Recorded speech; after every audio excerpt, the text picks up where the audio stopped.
or no one. Then one day in art class, I'm sitting there and I get hit in the head with a piece of paper.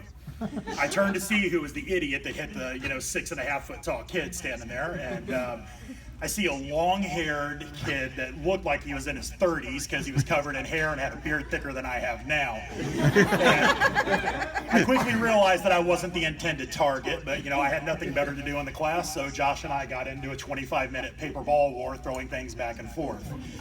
Within 2 days, he invites me over to his house, because that's definitely a good time to judge character and invite them into your home for sleepovers. And the rest is history. From that moment on, I tried to spend every waking moment that I could with this kid. Sorry, it's allergies.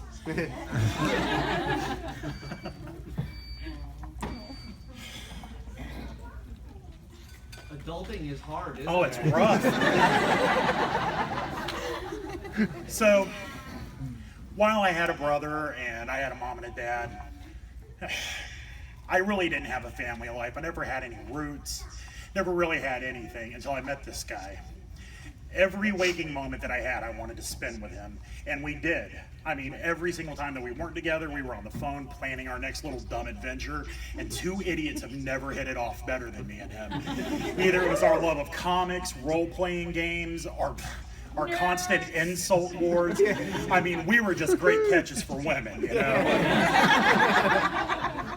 But yeah, I mean, we were like two peas in a pod, I mean, everybody, it was Josh and Bob. I mean, that's what it was. And through that, I got to meet my new mom, Tammy. And if you guys do not know Tammy, will you stand up for a minute? This right here is one of the strongest, most amazing, beautiful women that I've ever met in my life. And she is the basis for everything that I've ever learned in parenting.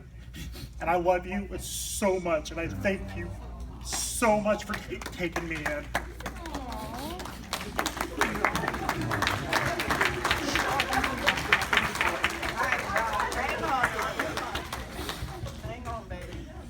Are you crying too, you sissy?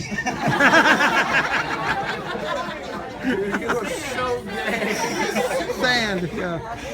But I love you for it, man. So for 2 years, Josh and I are inseparable.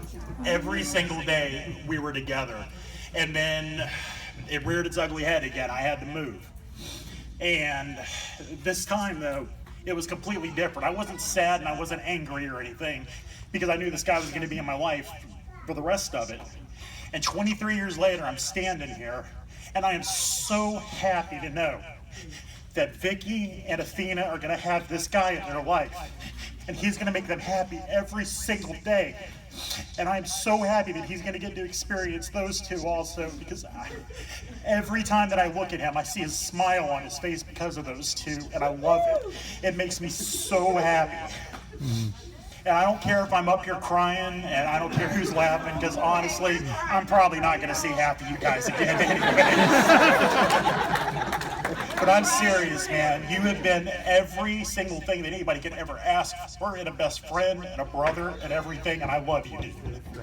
I hope you are happy for the rest of your life, and I have no doubt that you will be.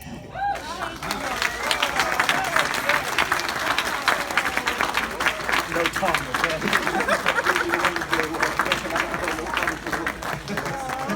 You were not allowed to speak at my wedding.